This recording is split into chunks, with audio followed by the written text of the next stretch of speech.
Hello friends, आज हम बात करेंगे एआई फाइल, ईपीएस, एसवीजी और पीडीएफ फाइल फॉर्मेट्स के डिफरेंस में।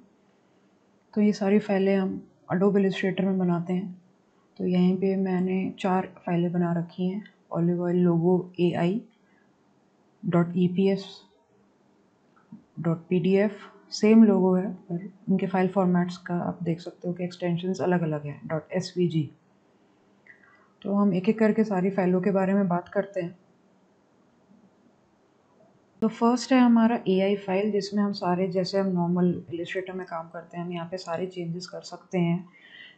एआई जो एक्सटेंशन है वो आपका अडोब इलस्ट्रेटर में ही काम करेगा, ये और किसी सॉफ्टवेयर में काम नहीं करेगा। तो इसमें आप कोई भी चेंज करना चाहते हो, हर एलिमेंट चेंजेबल है क्योंकि हम अडोब इलस्ट्रेटर में काम कर रहे हैं। बात करेंगे .epс फाइल की।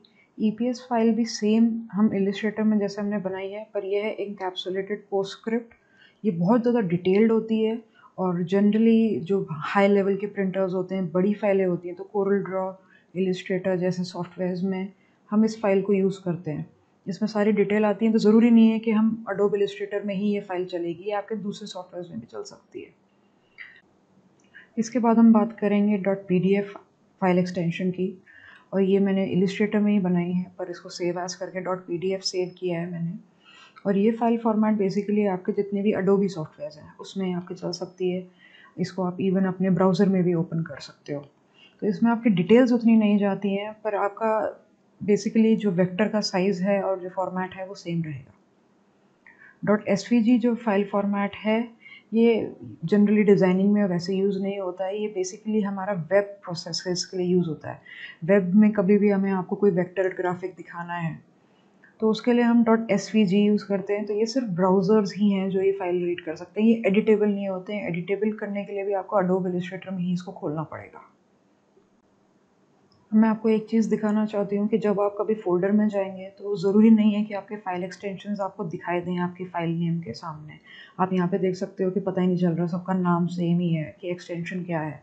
तो विंडोज़ में व्यू का ऑप्शन दबाओगे और आप यहाँ पे देखोगे फ़ाइल नेम एक्सटेंशंस। तो देखोगे आपके .ai आ गया, .epс आ गया है, .pdf आ गया है और .svg आ गया है।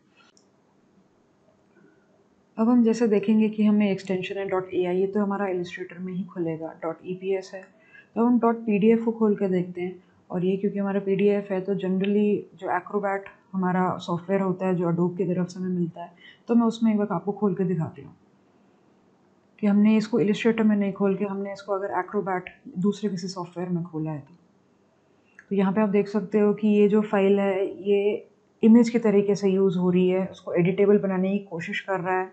पर अब अभी आप देखोगे जैसे ये रीलोड हुई है तो आप देख सकते हो कि इमेज तो उसने ले ली, पर जो टेक्स्ट है वो भी उसने इमेज की फॉर्म में ले लिया है, वो एडिटेबल नहीं है जो हम इलस्ट्रेटर में कर सकते थे। अब हम बात करेंगे .svg फाइल के बारे में। जैसे मैंने आपको कहा था कि ये फाइल जो है वो ब्राउज़र में ही खुल सकती है। तो मैंने जैसे इस पर डबल क्लिक किया तो आप देख रहे हो कि ये एक ब्राउज़र में खुल गई है। .svg का एक्सटेंशन है और बेसिकली इसमें कोई चेंजेस नहीं हो सकते, ये बस एक इमेज है, कोई चेंज नहीं हो सकता है इसमें। आपको अगर चेंज करना है तो आपको उसको इलस्ट्रेटर में ही खोलना पड़ेगा। एक और चीज़ आप देखोगे कि जब आप इलस्ट्रेटर में देखोगे तो फाइल के सामने CMYK, .eps के सामने भी CMYK, PDF के सामने भी CMYK है, और SVG के सामने RGB है। और जैसे कि मैंने बता रखा है कि जो RGB होता है वो हम ब्राउज़र्स के लिए, वेब डिवाइसेस के लिए यूज़ करते हैं। सो बेसिकली जो भी चेंजेस हैं, सारी जो फाइल फॉर्मेट्स हैं वो पर्टिकुलर सॉफ्टवेयर्स के लिए ही बनी गई हैं। तो ये फाइल फॉर्मेट बहुत इंपॉर्टेंट होते हैं कि प्रिंट के लिए है या ब्राउज़र के लिए है या हमें ग्राफिक में चेंजेस करने हैं कोई भी।